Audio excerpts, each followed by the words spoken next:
أعوذ بالله من الشيطان الرجيم. بسم الله الرحمن الرحيم. الحمد لله رب العالمين،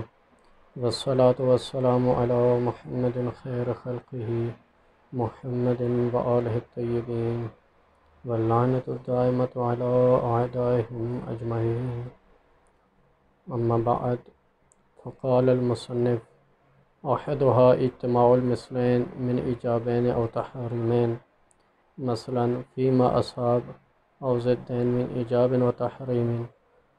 ومن إرادة وكراهة ومصلحة ومفسدة فيما أخطأ.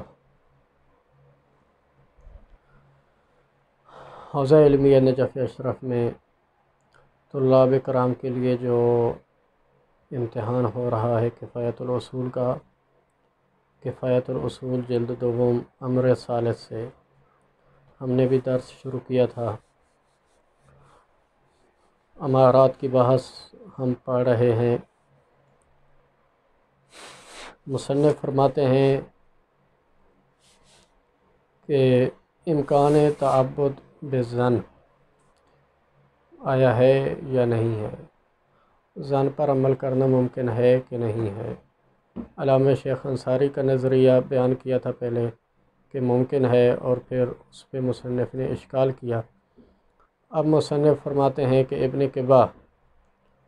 کہ جو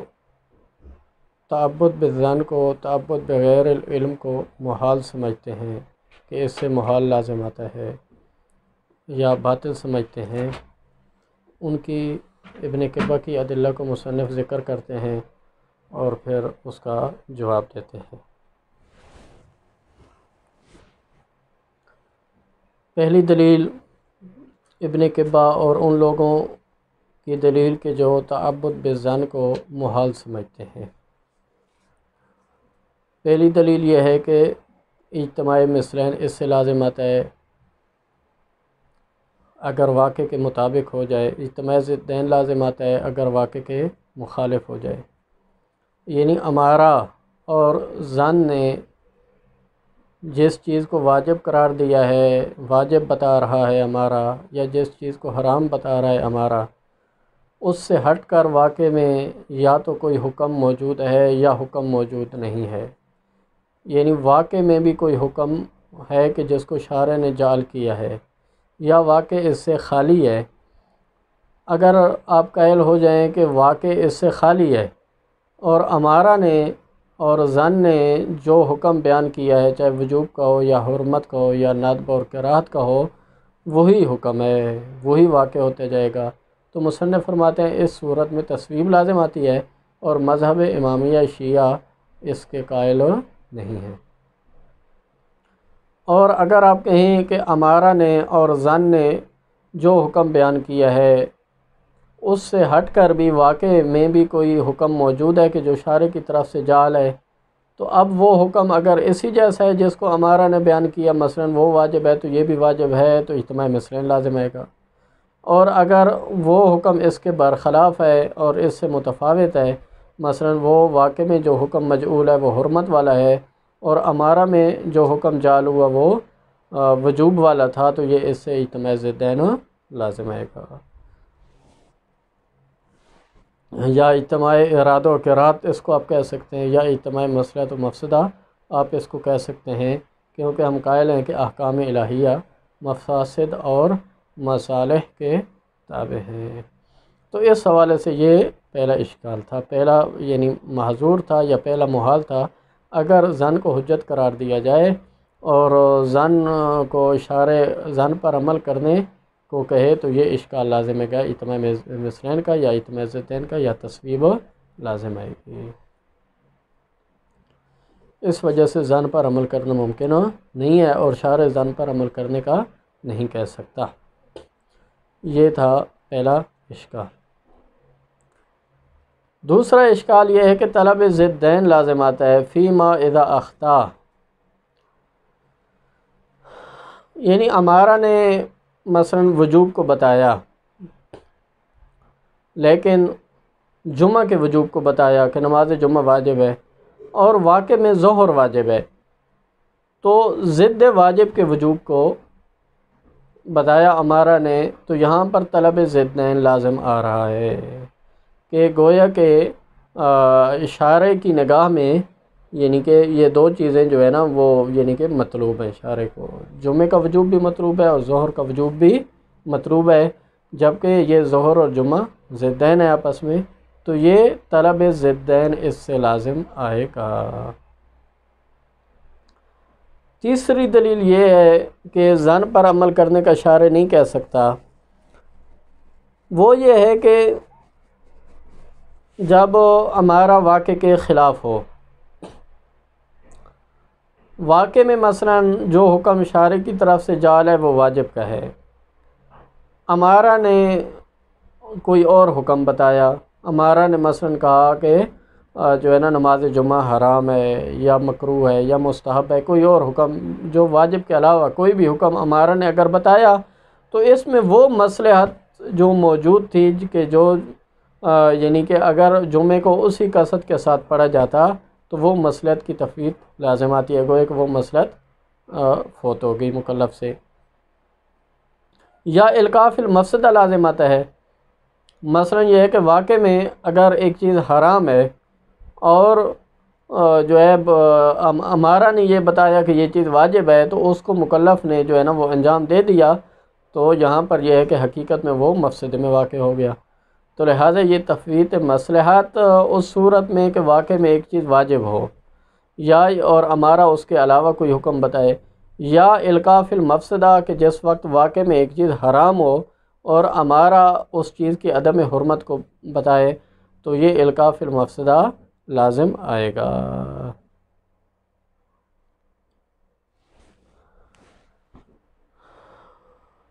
مصنف اس کا جواب یہ دیتے ہیں کہ یہ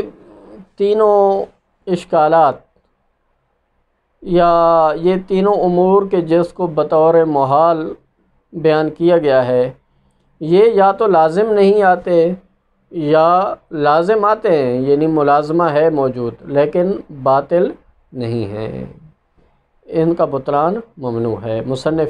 اس کا جواب یہ دیتے ہیں، اس کی وجہ یہ ہے، مصنف فرماتے ہیں کہ ہمارا غیر علمیہ یا تعبد بالظن کا مطلب یہ ہے کہ شارع حجیت ظن کے لیے قرار دے رہا ہے، اس کا مطلب یہ ہے، یعنی تعبد بامارہ غیر علمیہ یا تعبد بالظن کا مطلب یہ ہے کہ شارع حجیت کو جعل کر رہا ہے امارہ کے لیے، امارہ غیر علمیہ کے لیے یا ظن کے لیے حجیت کو جعل قرار کر رہا ہے، اور حجیت کا معنی یہ ہے کہ معذریت اور منجزیت، یعنی جب شارع امارہ غیر علمیہ کو حجت کر دے گا، اس کا مطلب یہ ہے کہ اگر وہ واقع کے مطابق ہو گئی تو یہی حکم منجز ہو جائے گا جس کو امارہ بیان کر رہا ہے، اگر وہ واقع کے مخالف ہو گئی تو معذریت آ جائے گی اور مکلف کے اوپر کوئی گناہ نہیں ہوگا۔ اس سے ہٹ کر حجیت کا کوئی معنی نہیں ہے، اور حجیت کا معنی یہ نہیں ہے کہ امارہ کو حجت قرار دینے کا مطلب یا تعبد بالظن کو امارہ اگر حجت قرار دے تو اس کا معنی یہ نہیں ہے کہ امارہ نے کوئی ایک حکم تکلیفی کو جعل کیا ہے، یعنی امارہ نے جس حکم کو بیان کیا ہے وہ ایک حکم بطور ایک حکم تکلیفی ہے، یہ ایسا جو ہے نا وہ ایسی بات نہیں ہے، یعنی جعل حکم تکلیفی نہیں ہے، اس کا لازمہ یہ نہیں ہے، بلکہ اس کا لازمہ یہ ہے کہ معذریت اور منجزیت، اگر انسان یعنی کہ امارہ کے مطابق عمل کرے گا تو معذریت اور منجزیت آئے گی، اور اگر امارہ کی مخالفت کرے گا، امارہ نے مثلا کہا نماز جمعہ واجب ہے اور ایک شخص نے ظہر پڑھ دی اور جمعہ نہیں پڑھا، تو اس وقت یہ ہے کہ تجری اور انقیاد کا یعنی وہ بحث آئے گی کہ اگر اس نے اس کی مخالفت کی ہے تو یہ ہے کہ یہ تجری ہو جائے گی، واقع میں مثلا جو ہے نا واقع میں بھی ایسا ہو، مثلا ہمارا نے بتایا کہ نماز جمعہ واجب ہے، اس شخص نے ظہر پڑھی، واقع میں بھی ظہر واجب تھی، تو یہاں پر یہ ہے کہ یہ تجری کا عنوان آئے گا کہ بالآخر اس نے تو تجری کی، اس نے تو اسی عنوان کے ساتھ تو ہے جو ظہر پڑھی ہے کہ وہ امارہ کی مخالفت میں، یعنی امارہ کی اس نے مخالفت کی ہے، تجری کا عنوان آئے گا، اور اگر اس نے امارہ کے مطابق عمل کیا ہے تو یہ انقیاد کا عنوان یہاں پر آئے گا۔ لہذا یہ عناوین ہیں کہ مؤثریت، منجزیت، انقیاد، تجری، اور اس میں کوئی ایسی بات نہیں ہے کہ یہ کوئی کسی حکم تکلیفی کو جعل کرنا ہے۔ لہذا جب حکم تکلیفی کو جعل نہیں کیا جا رہا تو نہ ہی طلب ضدین لازم آتا ہے، نہ ہی جو ہے وہ اجتماع ضدین لازم آتا ہے، نہ ہی اجتماع ارادہ و کراہت لازم آتا ہے، نہ ہی اجتماع مفسدہ اور مصلحت لازم آتی ہے، کوئی بھی چیز لازم نہیں آتی، اور نہ ہی آپ اس کو طلب ضدین کہہ سکتے ہیں۔ آگے اسی طرح مصنف دوسرے اشکال کا یہ جواب دیتے ہیں کہ یہ جو تفویت مصلحت اور القاء در مفسدہ بھی آپ تب کہہ سکتے ہیں، یعنی یہ بھی لازم نہیں آتا ہے۔ اس کی تصحیح مصنف اس طرح کرتے ہیں کہ جو علامہ شیخ انصاری نے بھی کی ہے وہ یہ ہے کہ تفویت مصلحت بے شک ہو رہی ہے، مثلا ایک واقع میں ایک چیز واجب ہے اور امارہ نے اس کے برخلاف کسی کوئی بتایا، تو اگر وہ یعنی اس کا ثواب جو ہے اس کو امارہ کے مطابق اس نے عمل کیا، منجزیت اور مؤثریت بے شک آ جائے گی، لیکن یہ ہے کہ واقع کی مصلحت تو اس سے فوت ہو گئی۔ بالآخر اگر وہ واقع کے مطابق عمل انجام دیتا تو اس کی جو مصلحت تھی اس میں اس کے مطابق جو اس کو ثواب ملنا تھا اس ثواب سے وہ محروم ہو گیا۔ اسی طرح القاء فی المفسدہ ہو گیا۔ مصنف اس کا جواب یہ دیتے ہیں، علامہ شیخ انصاری نے بھی یہ بیان کیا تھا کہ یہاں پر ایک مصلحت سلوکیہ ہے۔ مصلحت سلوکیہ کا مطلب یہ ہے کہ ہمارا نے مثلا کہا کہ نماز جمعہ واجب ہے، تو یہ نماز جمعہ کوئی جعل نہیں ہو جائے گا، اس کا وجوب واقع میں جعل نہیں ہو جائے گا شارع کی طرف سے، یعنی حکم تکلیفی جعل نہیں ہوگا، نہ ہی اس نماز جمعہ مثلا واقع میں اگر واجب نہیں ہے تو ہمارا نے کہا نماز جمعہ واجب ہے تو اس نماز جمعہ میں کوئی مصلحت پیدا نہیں ہو جائے گی، ایسا نہیں ہے۔ لیکن مصلحت سلوکیہ کا معنی یہ ہے کہ خود امارہ کو اختیار کرنے میں شارع نے مصلحت رکھی ہے، وہ چاہے مصلحت تسہیل ہو، یعنی کہ کیونکہ اکثر احکام ان کے واقعیت تک انسان یعنی مثلا ہم نہیں پہنچ سکتے، قریب کے لوگ ممکن ہے وہ خاص قرائن کے ذریعے وہ احکام واقعیہ جانتے ہیں، وہ ایک الگ بات ہے۔ اب جب اتنا عرصہ گزر گیا، 1400 سال گزر گئے، ہمارے پاس اکثر احکام جو ہے وہ ظنی ہیں اور اخبار کے ذریعے ثابت ہیں، لہذا اب مکلف کے لیے جو ہے نا وہ اگر ظن پر عمل کرنے کو شارع نہیں کہتا ہے تو یہاں پر یہ ہے کہ ایک مکلف کے لیے یہ موجب عسر و حرج ہو جائے گا۔ اب لوگ کیا کریں گے، یعنی اکثر احکام گوئے کہ ان سے چھوٹ جائیں گے، جس کا مطلب یہ ہوگا کہ گوئے کہ اکثر احکام مثلا ہم یہ کہیں کہ زمانہ غیبت میں گویا کہ انسان کے لیے وہ فقہی احکام اکثر احکام گوئے کہ ہیں ہی نہیں، بس انسان کے لیے یہ ہے کہ جو چیزیں واضحات میں سے مثلا نماز پڑھنا، بلکہ نماز کے اندر جو کئی احکام مثلا موجود ہیں وہ پھر ظنی احکام ہیں، تو لہٰذا پھر نماز بھی واجب نہیں ہونی چاہیے۔ مثلا پھر نتیجہ یہی نکلے گا کہ گویا کہ زمانہ غیبت میں انسان کے لیے فقط یہی ضروری ہے کہ وہ ایک اچھی صفات اپنے اندر پیدا کرے بس، اور کچھ بھی، نہ ہی وہ نماز پڑھے، نہ ہی روزہ رکھے، گویا کہ کوئی بھی عمل انجام نہ دے، کیونکہ اکثر احکام جو ہے نا وہ احکام در احکام وہ ظنون پر مشتمل ہیں۔ تو لہٰذا ظن پر عمل کرنے کو اگر شارع نہ کہے تو نتیجہ پھر زیادہ زیادہ یہی نکلے گا کہ انسان اپنے اندر صرف ایک اچھا انسان بن کر لوگوں کے سامنے ایک اچھی صفات پیدا کرے، تمام فقہ کا جو ہے نا وہ اساس فقہ ختم ہو جائے گی۔ تو اس تسہیل کی خاطر کہ مکلفین کے لیے تاکہ یہ عسر و حرج کا موجب نہ بنے اور بہت سارے احکام سے یعنی ہاتھ اٹھا لینا یہ لازم نہ آئے، شارع نے ظن پر عمل کرنے پر مصلحت رکھ دی ہے، یعنی خود اس میں مصلحت ہے، ظن پر وہ مصلحت تسہیل ہے بے شک، اور اسی کی خاطر انسان کو ثواب ملے گا، یعنی خود ظن کو اختیار کرنے میں، ظن پر عمل کرنے میں مصلحت ہے، نہ یہ ہے کہ معدہ ظن میں مصلحت ہے، یہ نہیں ہے۔ مثلا امارہ نے کہا کہ نماز جمعہ واجب ہے تو نماز جمعہ میں مصلحت پیدا نہیں ہوگی، لیکن خود اس امارہ کے مطابق عمل کرنے میں شارع نے ایک ایڈوانٹیج رکھ دیا ہے، ایک مصلحت اور ایک ثواب رکھ دیا ہے کہ جس کے ذریعے مصلحت واقعیہ کا اور وہ ثواب جو واقع کا مکلف سے فوت ہوا ہے اس کا تدارک کیا جائے گا۔ تو لہٰذا یہ یعنی ایسے ہے جیسے عرفیہ طور پہ مثلا ہم اس کی مثال یہ لے سکتے ہیں کہ اگر ایک شخص کسی کو جو ہے نا ایک کام کی خاطر بیچتا ہے، ایک دفعہ یہ ہے کہ وہ اسے کہتا ہے کہ مثلا ایک شخص مولا عرفی اگر کسی کہتا ہے کہ آپ بازار سے فلاں چیز جو ہے مثلا کمپیوٹر میرے لیے لے کے آئیں، تو وہ یہ کہتا ہے کہ آپ کمپیوٹر وہ اسی کے مطابق یعنی کہ جس طرح وہ مولا چاہتا ہے اس کے مطابق وہ لے کے آئے یا نہ لے کے آئے، اس پہ ایک علیحدہ مثلا ثواب رکھتا ہے۔ اگر وہ واقع میں جس طرح مولا نے اس سے کہا ہے، مولا عرفی نے کہ یہ والا کمپیوٹر مثلا لے کے آنا ہے، اسی نے وہی کمپیوٹر لے کے آیا تو اس کا علیحدہ اجر اس کو دیتا ہے، مثلا 20 روپے اس کو دیتا ہے، یا ہم فرض کرتے ہیں مثلا جو ہے نا 50,000 دینار اس سے جو ہے نا یہ بطور انعام دیتا ہے۔ لیکن اگر وہی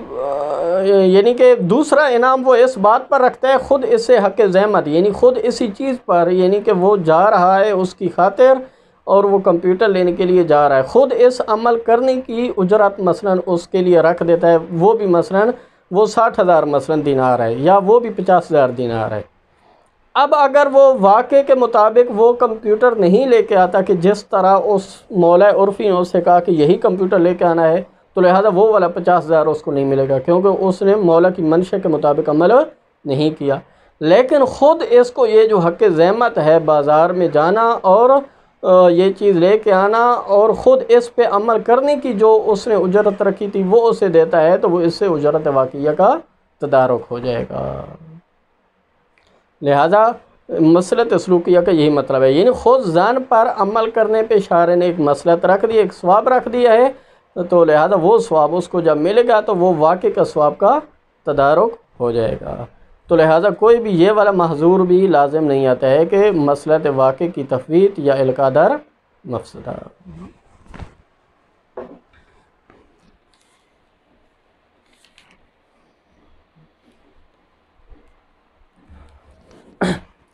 آحدھا، مصنف فرماتے ہیں کہ وہ امور کہ جنہیں محال کہا گیا تھا کہ جو لازم آتے ہیں امارہ پر عمل کرنے سے، جس کی وجہ سے شارع کے لیے مناسب نہیں ہے کہ وہ امارہ پر عمل کرنے کا مکلفین کو حکم دے۔ مصنف فرماتے ہیں پہلا امر یہ ہے آحدھا اجتماع المثلین، اجتماع مثلین لازم آتا ہے، من ایجابین، دو وجوب جمع ہو جاتے ہیں، او تحریمین، یا دو حرمت جمع ہو جاتے ہیں، مثلا فیما اصابہ، وہاں پر کہ جب امارہ واقع کے مطابق ہو جائے، مثلا امارہ نے کہا نماز جمعہ واجب ہے، واقع میں بھی نماز جمعہ واجب ہو، تو یہ اجتماع مثلین ہو جائے۔ او ضدین، یا اجتماع ضدین ہو جائے گا، من ایجاب و تحریم، اگر امارہ واقع کے مخالف، امارہ نے کہا کہ نماز جمعہ واجب ہے، واقع میں نماز جمعہ حرام ہے، تو یہ اجتماع ضدین ہو جائے گا۔ ومن ارادت و کراہت، اسی طرح انہی چیزوں میں اجتماع ارادہ و کراہت ہو جائے گی جب یہ واقع کے مخالف ہو، مصلحت اور مفسدہ جمع ہو جائیں گے ملزمتین بلا کسر و انکسار، بغیر کسر و انکسار کے، یعنی کوئی جو ہے نا اس میں کسر و انکسار یا ضرب تقسیم نہیں ہوگی، بلکہ یہ مفسدہ ملزمہ 100% مفسدہ جس کو کہتے ہیں یا 100% مصلحت وہ جمع ہو جائیں گے، فیما اختہ، جہاں پر خطا ہو جائے۔ اب تصویب، یا تصویب لازم آئے گی، تصویب وَأَن لَا يَكُونَ هُنَاكَ غَيْرُ مُؤَدِّيَاتِ الْأَحْكَامِ امارات احکام، یہ وَأَن لَا يَكُونَ، واو یہ تفسیریہ ہے، اسی تصویب کی وضاحت ہو رہی ہے، یعنی تصویب کا معنی یہ ہے کہ لا یکون ہناک غیر مؤدیات الامارات احکام، امارہ نے کہا کہ نماز جمعہ واجب ہے، یہ مؤدہ امارہ ہے، مؤدیات امارہ سے ہٹ کر واقع میں کوئی حکم ہے ہی نہیں، گویا کہ آپ اگر اس کے قائل ہو جائیں کہ امارات جو کچھ بتائیں گے، امارہ نے کہا نماز جمعہ واجب ہے، یہی واقع میں بھی یہی نماز جمعہ واجب ہو جائے گا، لوح محفوظ میں گویا کہ یہی ہو جائے گا، تو اس کو کہتے ہیں کہ یہ تصویب ہے کہ امارہ یا مجتہد جو کہے تو وہی گویا کہ واقع بنتا جائے گا، تو اس کو یہ کہتے ہیں کہ یہ تصویب کہیں گے، اور جو مذہب امامیہ شیعہ میں باطل ہے، اگرچہ اہل سنت کے نزدیک یہ صحیح ہے کہ جو مجتہدین ان کے وہ کہتے ہیں وہی واقع ہوتا جائے گا۔ ثانیہ، دوسرا مطلب کہتے ہیں کہ طلب الضدین فیما اذا اخطا وادى الى وجوب ضد الواجب، طلب ضدین لازم آئے گا جب امارہ واقع سے خطا کر جائے، وعدہ اور پہنچائے امارہ الی وجوب ضد الواجب، واقع میں بھی ایک واجب ہے، اس کی ضد کے وجوب کی طرف امارہ پہنچا رہا، واقع میں واجب ہے، مثلا جمعہ واجب ہے، امارہ کہہ رہی ہے ظہر واجب ہے، یا واقع میں ظہر واجب ہے اور امارہ نے کہا کہ جمعہ واجب ہے، تو یہاں پر طلب ضدین لازم آئے گا۔ طلب ضدین یعنی یہ جو ملازمہ ہے یہ واضح ہے، کیونکہ یہ جمعہ اور ظہر مثلا ضدین ہیں، اور دونوں کو اگر شارع نے واجب کہا ہے تو گویا کہ دونوں شارع کے نزدیک مطلوب ہیں، تو یہ ہے کہ اس سے جو ہے نا یہ طلب ضدین لازم ہے، کیونکہ شارع کو گویا کہ دو چیزیں مطلوب ہیں۔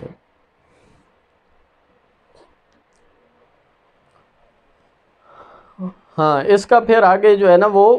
بطلان کیسے ہے، مثلا شارع کے لیے یہ باطل کیسے ہے طلب ضدین، تو وہ یہ ہے کہ یا تو بطلان ذاتی طور پہ ہے کہ شارع ضدین کو طلب نہیں کر سکتا، بلکہ کوئی بھی ذاتاً اگر کہیں یہ طلب ضدین محال ہے تو چاہے شارع ہو چاہے غیر شارع کوئی بھی طلب ضدین نہیں کر سکتا، یا فقط آپ کہیں شارع کے لیے یعنی حکیم کے لیے جو ہے نا طلب ضدین محال ہے، ذاتی نہیں ہے عرضی ہے مثلا، تو اس کا مطلب یہ کہ غیر حکیم جو ہے وہ طلب ضدین کر سکتا ہے، تو یہ باطل ہے۔ لہذا جب یہ باطل ہے طلب ضدین لازم آ رہا ہے تو کیسے شارع زن پر عمل کرنے کا حکم دے سکتا ہے۔ ثالث و تیسرا مفسدہ جو اس سے لازم آئے گا، یہ محال لازم آئے گا، تفویت المصلحات اویل القاء فی المفسدہ، کہ تفویت مصلحت لازم آئے گی یا القاء در مفسدہ لازم آئے گا مکلف کو، فیما ادى الی عدم وجوب ما ہوا واجب، تفویت مصلحت کہاں لازم آئے گی، جب امارہ پہنچائے الی عدم وجوب ما ہوا واجب، کہ ایک چیز واجب ہے اور امارہ کہہ رہی ہو کہ واجب نہیں ہے، تو یہ تفویت مصلحت ہو جائے گی۔ او عدم حرمت ما ہوا حرام، ایک چیز واقع میں حرام ہے اور امارہ کہے کہ وہ حرام نہیں ہے، تو یہاں پر القاء در مفسدہ لازم آئے گا۔ وَقَوْنُهُ مَحْكُومًا بِسَائِرِ الْأَحْكَامِ، مثلا ایک چیز واقع میں واجب ہے اور امارہ جو ہے نا کوئی اور حکم بیان کر رہا ہو، چاہے واجب کے علاوہ کوئی بھی حکم ہو، اسی طرح واقع میں ایک چیز حرام ہے اور امارہ کوئی اور حکم بیان کر رہا ہو، حرام کے علاوہ کوئی بھی حکم ہو، تو لہذا یہاں پر تفویت مصلحت پہلی صورت میں اور دوسری صورت میں القاء در مفسدہ لازم آئے گا۔ والجواب، مصنف ان تینوں اشکالات کا جواب یہ دیتے ہیں کہ انما ادعی لزومہ، یہاں پر پہلے امر میں، دوسرے میں، تیسرے میں جو بھی ملازمات کا دعویٰ کیا گیا ہے، اما غیر و لازم، یا تو اصلاً ملازمہ موجود نہیں ہے، اور غیر و باطل، یا ہم ملازمے کے قائل ہیں ملازمہ ہے موجود لیکن وہ باطل نہیں ہے، مصنف فرماتے ہیں وذالک، اس کی وجہ یہ ہے کہ لأن التعبد بطریق غیر علمیین، کہ شارع جب متعبد ہونے کا کہے گا اور شارع جب کہے گا کہ طریق غیر علمی، ہمارا غیر علمیہ کے مطابق عمل کرو تم، تو اس کا مطلب یہ ہے کہ انما ہوا یجعل حجیت، و شارع امارہ کو حجیت عطا کر رہا ہے، شارع امارہ کے لیے حجیت جعل کر رہا ہے، اس کا معنی یہ ہوگا۔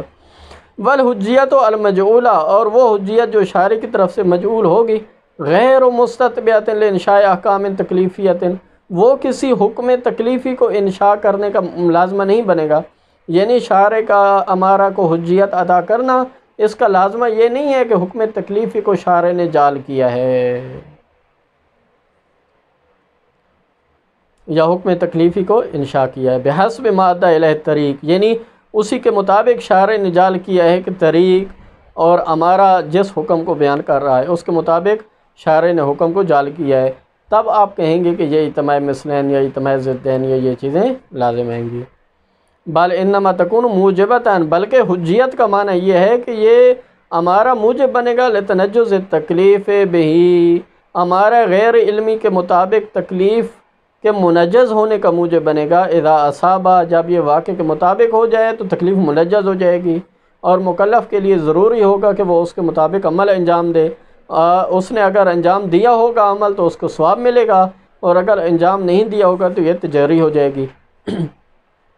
وصیت الاعتذار بھی اذا اخطا، اور اگر ہمارا واقع کے مخالف ہو جائے تو وہاں پر معذریت کا عنوان آئے گا۔ اب اگر یعنی کہ اس کے مطابق مکلف نے ہمارا غیر علمی کے مطابق عمل کو انجام دیا ہے تو وہاں پر معذریت آ جائے گی، یعنی کہ اس کے لیے معذوریت ہے اور وہ جواب دینا اس کے لیے صحیح ہے مولا کو کہ میں نے تو عمل اپنی طرف سے کیا تھا، اور اگر اس نے اس کے مطابق عمل نہیں کیا تھا تو یہ تجاری ہو جائے گی، اور اگر یعنی اس نے اس کے مطابق عمل انجام دیا تھا تو یہ انقیاد ہو جائے گا اور اعتذار ہو جائے گا۔ وَلِكَوْنِ مخالفت و موافقتی، اسی طرح یہ کہتے ہیں کہ امارہ کی مخالفت اور موافقت اگر مکلف کی طرف سے ہو جائے تو تجریاً و انقیاداً، مخالفت کی صورت میں تجری ہو جائے گا اور موافقت کی صورت میں یہ انقیاد کا عنوان آئے گا، معدم اصابتی، جب ہمارا واقع کے مطابق نہ ہو۔ کما و شان الحجت الغیر المجولہ، یہ بین ہی اسی طرح ہے کہ جس طرح جو زن شارع کی طرف سے بالفرض حجت نہ ہو تو اس کی جس طرح شان ہے تو اسی طرح بالکل ہو جائے گا۔ فلا یلزم اجتماع حکمین مثلین، لہذا کوئی اجتماع مثلین لازم نہیں آتا، نہ ہی اجتماع ضدین لازم آتا ہے، ولا طلب الضدین، نہ ہی طلب ضدین لازم آتا ہے، ولا اجتماع المفسدہ، نہ ہی اجتماع مفسدہ اور مصلحت لازم آتی ہے، نہ ہی ارادہ و کراہت لازم آتی ہے۔ وَأَمَّا تَفْوِيتُ مَصْلَحَةِ الْوَاقِعِ، جہاں تک یہ والا اشکال ہے کہ واقع کی مصلحت جو مکلف سے فوت ہوئی ہے، اویل القاء فی مفسدہ، یا حرمت کی حکم واقعی کے حرام ہونے کی صورت میں جو القاء در مفسدہ ہوا ہے، فلا معذور فی، اصل میں مصنف فرماتے ہیں اس میں بھی کوئی محظور نہیں ہے، کوئی مشکل نہیں ہے۔ اذا کانت فی التعبد بہ، جب خود امارہ کو اختیار کرنے میں، امارہ کو تعبد کرنے میں، امارہ کے مطابق عمل کرنے میں مصلحت ہو، غالبۃ علی مفسدۃ تفویت، وہ مصلحت غالبی مصلحت ہو کہ اس مفسدے سے کہ جس مفسدے میں وہ واقع ہوا ہے اس سے زیادہ مصلحت ہو، اویل القاء، یا یعنی کہ تفویت جو ہوئی ہے مصلحت کی اس پر بھی غالب ہو، اور وہ القاء در مفسدہ جو ہوئے اس پر بھی غالب ہو مصلحت، تو پھر یہ تدارک ہو جائے گا واقع کی